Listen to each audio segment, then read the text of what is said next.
Bismillahirrahmanirrahim. Sebelum saya perkenalkan diri, nama saya Syakira binti Ruben, termometrik 20 BI 020889. Okey, insya-Allah saya akan memberi sedikit penerangan berkaitan potongan ayat Al-Quran, iaitu dari surah Ibrahim ayat yang ke-40. Okey, tafsir saya ambil daripada tafsir Al-Munir karya Syekh Wabah Al-Zuhaili, jilid yang ke-7. Ayatnya berbunyi, Rabbi ja'alni muqimas salati wa min dzurriyyati Rabbana wa taqabbal du'a. Maksudnya, wahai Tuhanku, jadikanlah aku orang yang mendirikan sembahyang, dan demikianlah juga zuriat keturunanku. Wahai Tuhan kami, perkenanlah doa permohonanku. Dalam surah ini, baginda Nabi Ibrahim ini, dia meminta supaya Allah ni menjadikan baginda dan keluarga baginda ni termasuk turunan baginda untuk sentiasa mengerjakan solat. Ini kerana solat itu satu ibadah yang wajib dan amat penting. Dia juga untuk kita melakukan solat ni memerlukan kekuatan untuk kita terus mengerjakan solat. Seperti yang kita semua sedia maklum, berapa ramai dari kalangan kita ni mengaku Muslim tetapi tidak solat. Okey, Nabi Ibrahim dalam ayat pertamanya dia minta untuk diri baginda dulu, dan kemudian seterusnya baginda ni meminta Allah menjadikan juga anak cucu dan keturunan baginda untuk tetap mendirikan solat. Ini menunjukkan bahawa baginda ni dia amat mementingkan amalan agama anak cucu baginda. Baginda bukan hanya maksudnya bukan mementingkan diri saja, tetapi anak cucunya sekali. Maka kita pun kenalah ambil pengajaran daripada baginda, sebab kita pun kena risau tentang anak cucu kita. Kita kena beri mereka pengetahuan agama yang cukup, dan kena berdoa supaya mereka pun dijaga agama mereka.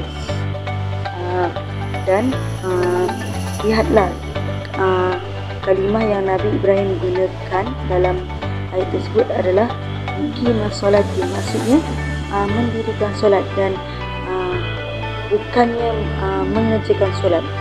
Ini adalah kerana solat itu bukan hanya perbuatan solat itu sahaja, tetapi melibatkan banyak perkara lain seperti menjaga wudu, menjaga pakaian untuk solat, lepas itu menjaga tempat solat, menjaga supaya khusyuk dalam solat dan sebagainya. Jadi kita sebagai seorang Muslim ni hendaklah belajar bagaimana cara-cara yang betul dan bagaimana untuk kita memperbaiki solat ini menjadi semakin sempurna. Kerana solat ni adalah ibadah yang pertama sekali akan diadili nanti, dan solat ini merupakan ibadah yang menjadi pembeza antara seorang Muslim dan non-Muslim. Mesti semua tertanya-tanya dalam ayat ni, kenapa baginda ni meminta kepada Allah sedangkan baginda ni seorang Nabi. Itulah baginda ni tak akan meninggalkan solat, kerana baginda tahu untuk kita terus mengerjakan solat ni memerlukan taufik daripada Allah SWT, bukan dari kekuatan diri kita. Kalau setakat kekuatan diri kita sahaja, ia tidak akan dapat melawan nafsu ataupun bisikan syaitan yang tidak suka kita mendirikan solat. Baginda tidaklah perasan yang baginda akan terus menjaga solat. Begitulah ciri-ciri orang yang benar-benar beriman kepada Allah. Mereka amat takut jika Allah ni menarik balik iman mereka itu, kerana mereka sedar yang Allah akan menilai apa yang kita lakukan di penghujung hayat hidup kita nanti. Mungkin pengajaran yang kita dapat ambil daripada ayat 40 surah Ibrahim ini, pengajaran yang pertama adalah doa yang khusus dari Nabi Ibrahim AS ini supaya zuriat keturunannya mendirikan dan memelihara solat, jelas menandakan bahawa besarnya solat ini di sisi syariat Islam, kerana solat merupakan ibadah asas seseorang hamba dan merupakan tulang agama itu. Pengajaran yang kedua, Solat dapat menyucikan jiwa kerana ia mampu mencegah daripada melakukan perbuatan keji dan mental. Pengajaran yang ketiga, sentiasalah memohon kepada Allah SWT supaya menjadikan kita dan sudut keturunan kita ni orang yang mendirikan dan memelihara solat dengan penuh khusyuk dan sempurna. Pengajaran yang keempat, tunailah kewajipan solat 5 waktu sehari semalam secara berjemaah bagi golongan lelaki, terutamanya berjemaahlah di masjid di surau sedaya yang mampu. Pengajaran yang keempat, selain solat yang wajib, kita hendaklah memperbanyakkan solat-solat sunat yang lain bagi mencapai keredaan Allah SWT di dunia dan akhirat.